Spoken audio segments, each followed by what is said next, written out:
السلام علیکم ورحمۃ اللہ۔ نماز کی شرائط کتنی ہیں؟ آج کی اس ویڈیو میں آپ لوگوں کو نماز کی شرائط بیان کرنے جا رہا ہوں۔ صحت نماز کی کتنی شرائط ہیں اور کون کون سی ہیں؟ بہت سے لوگ نہیں جانتے، یاد رکھیے گا، اگر ان شرائط میں سے کوئی ایک شرط بھی پوری نہیں ہوتی تو آپ کی نماز نہیں ہوگی۔ نماز کے درست ہونے کے لیے ان شرائط کا پورا ہونا یہ ضروری ہے۔ بہت سے لوگ ہیں، بہت سے ایسے نمازی ہیں جو نماز کئی سالوں سے پڑھ رہے ہیں لیکن انہیں نماز کی شرائط کا معلوم نہیں، نماز کے فرائض کون سے ہیں یہ پتہ نہیں ہے، نماز کے واجبات کون کون سے ہیں، کتنے ہیں یہ معلوم نہیں، اور اسی طرح نماز کی سنن و مستحبات کون کون سے ہیں یہ بھی معلوم نہیں ہے۔ تو انشاءاللہ عز و جل یہ سلسلہ ہم شروع کر رہے ہیں۔ آج کی اس ویڈیو میں آپ لوگوں کو نماز کی شرائط بیان کرنے جا رہا ہوں۔ انشاءاللہ پھر نماز کے فرائض، پھر نماز کے واجبات، یہ انشاءاللہ آپ کو ضرور ملیں گے۔ ان کا علم ہونا ایک نمازی کے لیے بہت ضروری ہے۔ نماز کی شرائط کتنی ہیں؟ نماز کی 6 شرائط ہیں۔ نمبر 1 پر طہارت۔ اب طہارت سے مراد یہ ہے کہ نمازی کا بدن، نمازی کے کپڑے اور جس جگہ وہ نماز پڑھ رہا ہے وہ پاک ہو، ٹھیک ہے؟ نمازی کا بدن بھی پاک ہو اور اسی طرح نمازی کے کپڑے بھی پاک ہوں، اور جس جگہ نماز پڑھ رہا ہے اس کا پاک ہونا یہ بھی ضروری ہے۔ نمبر 2 پر ستر عورت، یعنی بدن کا وہ حصہ جس کا چھپانا فرض ہے وہ چھپا ہوا ہو۔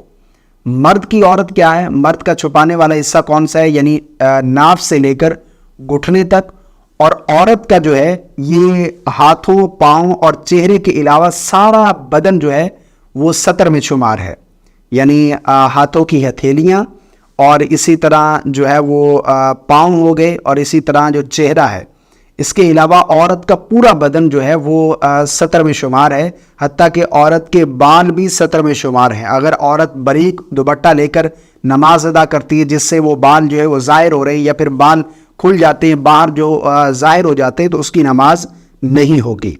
نمبر 3 پر استقبال قبلہ، یعنی منہ اور سینہ یہ قبلہ رخ ہو۔ نمبر 4 وقت، یعنی جو نماز پڑھ رہا ہے اس نماز کا وقت ہونا، یہ بھی نماز کی شرائط میں سے ہے۔ نمبر 5 نیت کرنا۔ نیت جو ہے وہ اصل دل کے پختہ ارادے کو کہتے ہیں۔ زبان سے الفاظ ادا کر کے نیت کرنا یہ مستحب ہے، یعنی جو آپ نماز پڑھ رہے ہیں اس کا پکا ارادہ جو ہے وہ دل میں ہو، یعنی ظہر کی نماز پڑھ رہے ہیں تو اس کی نیت آپ کے دل میں ہونی چاہیے، آپ کا ارادہ ہو کہ میں ظہر کی نماز پڑھ رہا ہوں، یا عصر ہے وغیرہ ہے، جو بھی نماز آپ پڑھ رہے ہیں اس کی نیت کرنا یہ نماز کی شرائط میں سے ہے۔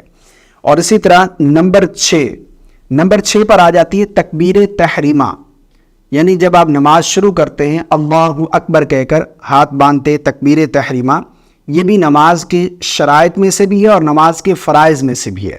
تو یہ نماز کی 6 شرائط ہیں۔ اگر ان میں سے کوئی ایک شرط بھی پوری نہیں ہوتی تو آپ کی نماز نہیں ہوگی، ٹھیک ہے؟ انشاءاللہ عز و جل نیکسٹ کلپ میں آپ کو نماز کے فرائض کے بارے میں آگاہ کیا جائے گا، اور اسی طرح نماز کے واجبات کون سے ہیں یہ بھی آپ لوگوں کو بتائے جائیں گے۔ مجھے امید ہے آپ کو میری باتیں سمجھ آ گئی ہوں گی۔ اللہ تعالی ہم سب کو سمجھنے کی توفیق عطا فرمائے۔ اس کلپ کو صدقہ جاریہ کی نیت سے تمام مسلمانوں کے ساتھ ضرور شیئر کیجیے گا۔ مجھے اپنی خاص دعا میں یاد رکھیے گا۔ السلام علیکم ورحمۃ اللہ۔